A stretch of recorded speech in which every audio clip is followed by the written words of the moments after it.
ter soberania energética, extraindo aquele pré-sal, refinando e utilizando ele por 100 anos, não significa que isso vai ser viável, porque a gente já está lidando com pressões atmosféricas e mudanças muito, muito potentes e graves, que a gente é obrigado a fazer o cálculo.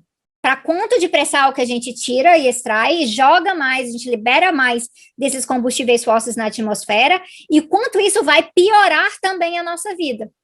Então, a nossa política energética, ela não pode ser uma política voltada simplesmente para um cálculo extremamente simplista de o que a gente está extraindo e quanto que a gente pode gastar. Porque essa parte do quanto a gente pode gastar, ela é totalmente moderada por outros fatores também.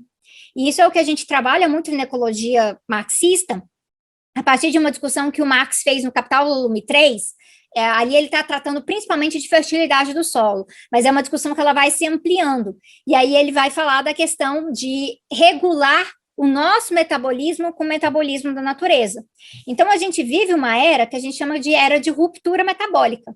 Os tempos não se encaixam mais. Nós estamos extraindo, poluindo, produzindo num ritmo dentro do sistema capitalista, e claro, com as suas enormes desigualdades entre o sul global e o norte global, num ritmo que a natureza não se recupera, e num ritmo que está gerando efeitos que não são efeitos lineares, gente, não é assim, para cada molécula que a gente joga na atmosfera de dióxido de carbono, joga para lá e aí vai ter um fator X. Não, essas coisas, na verdade, elas vão ter um efeito composto.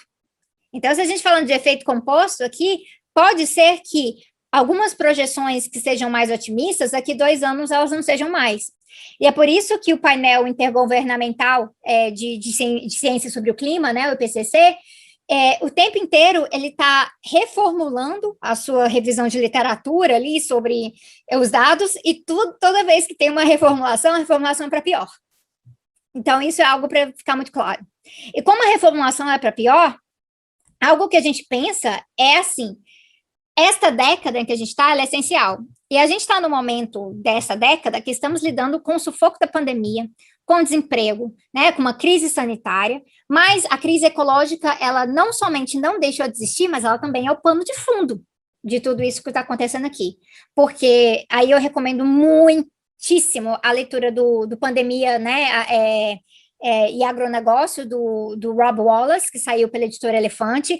É um livro grosso, mas compensa muito se a gente quer compreender essas conexões. E ele fez uma participação com a gente no lançamento do Fórum Popular da Natureza 1 ano atrás, e isso está no YouTube do Fórum Popular da Natureza, então eu falei junto com o Rob na época. Há uma ligação entre o aumento de epidemias e de um potencial pandêmico com perda de biodiversidade, com alteração do clima, com destruição de biomas e também com a própria questão do agronegócio na exploração em massa de animais, cada vez mais confinados, com o uso de antibióticos e coisas assim. Então, a gente vai vendo que essas coisas são muito relacionadas. Isso para a gente já faz a gente pensar, do jeito que está, não vai dar para ficar. Isso já fica um pouco mais complicado. Mas e aí? Como é que a coisa fica? A gente tem que pensar num fator. Soberania não pode ser algo que a gente pensa soberania em décadas. Soberania, a gente tem que planejar soberania. Então, soberania tem que ser algo que a gente planeja para séculos. Para séculos. É por isso que na tradição socialista a gente adora um bom planejamento. Então, entrar em questões de planejamento local, planejamento em várias escalas, porque planejamento ajuda que a gente entenda que são vários fatores ao mesmo tempo e eles precisam estar coordenados de alguma forma.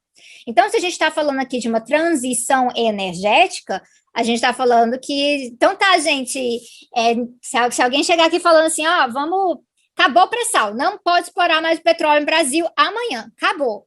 A gente vai ter um apagão, isso faz a economia quebra, a gente vai ter problemas gravíssimos de energia, disso aí, né?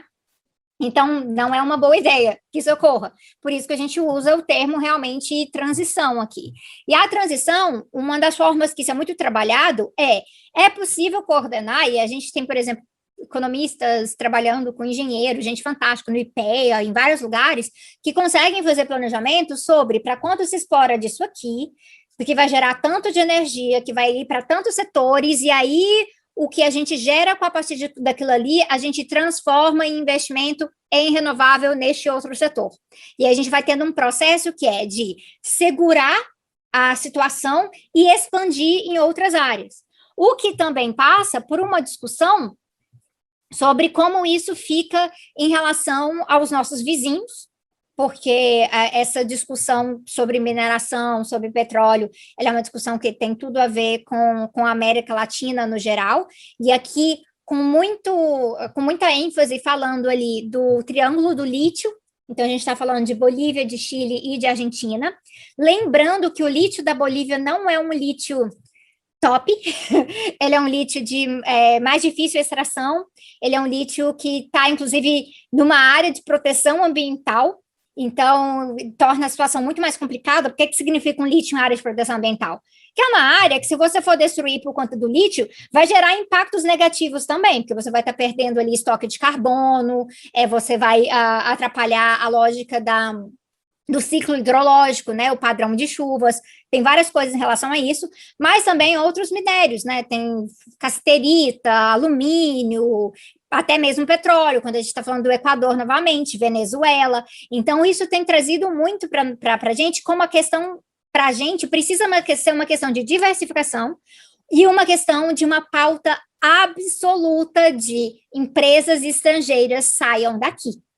Saiam daqui.